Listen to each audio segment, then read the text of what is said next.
tanya apa ngeluh?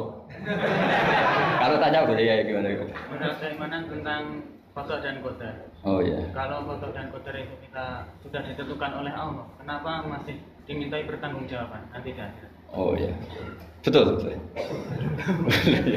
Ya seperti mukadimah saya tadi ya. Jadi ngaji itu harus kafah. Kafah itu artinya komplit. Jadi Nabi dalam banyak hal yang momennya tepat ya menganalisis dengan qada qadar, tapi dalam banyak hal juga melarang orang membicarakan qada qadar. Jadi misalnya gini, kamu kadung ditakdir pernah punya dosa dan kamu ingin tobat, maka dosa yang masa lalu anggap saja qada qadar, terus keinginan tobat itu anggap aturan syariat. Jangan lalu setelah qada qadar kamu tidak berkeinginan tobat.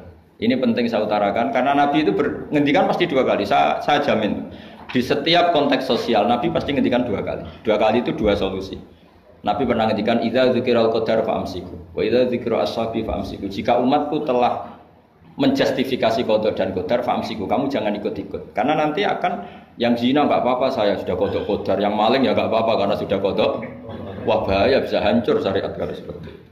Tapi ada banyak hal yang Nabi mengisnadkan itu ke qada qadar. Kayak cerita Nabi Musa dan Nabi Adam. Ada kan di hadis Sahih itu jelas.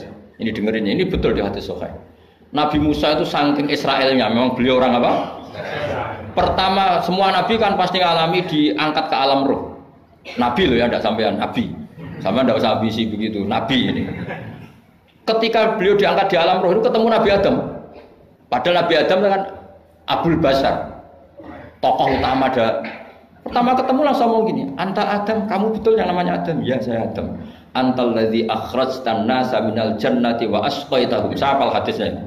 Antal ladzi akhrajtan nasa minal jannati wa asqaitahum. Gara-gara kamu orang enggak hidup di surga.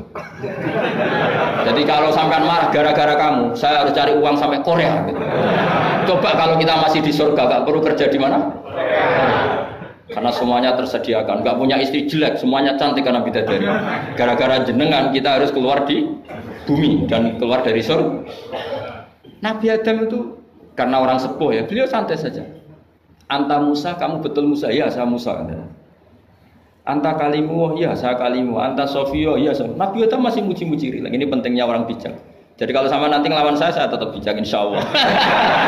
Tapi sampai bisa neraka, ngelawan kiai itu dosa. Dosa sekali, bukan dosa biasa, sangat dosa. Nabi Musa, Nabi Adam masih anta sofiyo wa anta kalimu.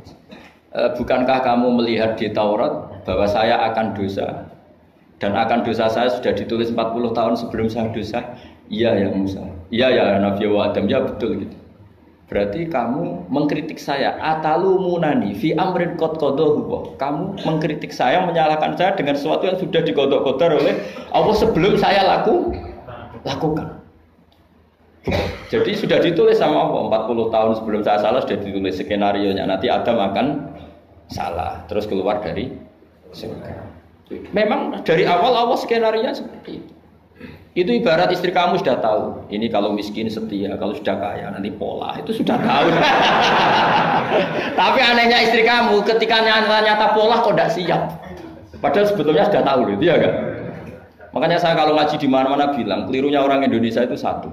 Kalau ilmunya terbukti itu tersiksa, itu kelirunya orang ini. Semua cowok tahu enggak? Semua lelaki tahu enggak? Kalau enggak pernah nafakoi diomelin, tahu enggak? Tahu. Tapi ketika itu nyata enggak siap. Harusnya ketika nyata diomelin, alhamdulillah ilmu saya benar, termulia. Tapi istri kamu juga gitu. Biasanya wong lanang nek duwe akeh pola. Terus dengar sampean mulai cinta orang lain, harusnya kan alhamdulillah ilmu saya benar kan. Artinya gini, manusia saja bisa memprediksi. Kan nggak mungkin kita nyifati Allah nggak tahu Nabi Adam salah sebelum nyata-nyata salah. Tentu itu tidak mungkin. Nah maknanya qada qadar kira-kira gitu. Allah itu tahu apa yang akan terjadi.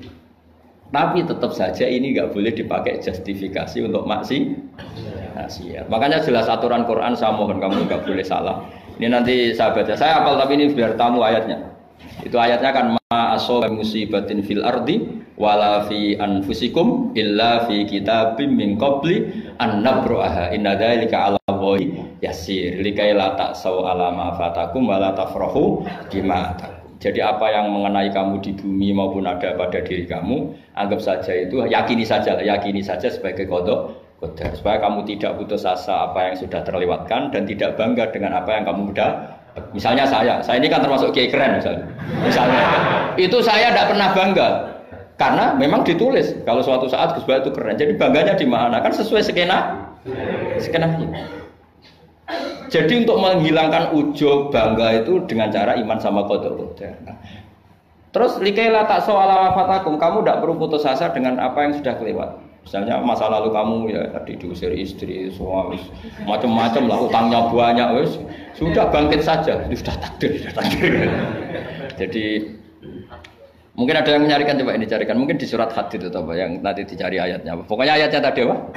Ma asoba min musibatin fil ardi wala fi anfusikum apa illa fi kitabim min qabli an nabraha inna dzalika 'ala Allahi yasir likaila taksau 'ala ma fatakum wala tafrahu bima atakum. Jadi qada qadar ditulis supaya kamu tidak putus asa menyesali apa yang sudah kelewat dan bangga kumoluhur terhadap apa yang kamu dapat. Jadi misalnya Pak Jokowi jadi presiden, untuk menghilangkan ujub ya, memang sudah ditulis kalau akan jadi, ya biasa saja sesuai skenario. Ya sama seperti sampean suatu saat tua, terus untungmu coplok, terus dredeg-dredeg, kepleset tiba. Soalnya harus senang saja. Zaman kamu muda juga sudah tahu kalau nanti akan seperti itu. Gitu. Jadi kalau itu terjadi, ya sudah, memang akan seperti itu. Jadi ringan saja. Ini pentingnya ngaji. Jadi sesuatu itu mudah sekali kalau dianalisis dengan dengan ya cukup ya. Satu lagi aja jangan. Kalau nggak salah itu surat Hadid. Biar ditahukan suratnya. Diumumkan siapa? Surat apa? Hadid betul. Hadid 22. Hadid 22 ya. Hadid 22.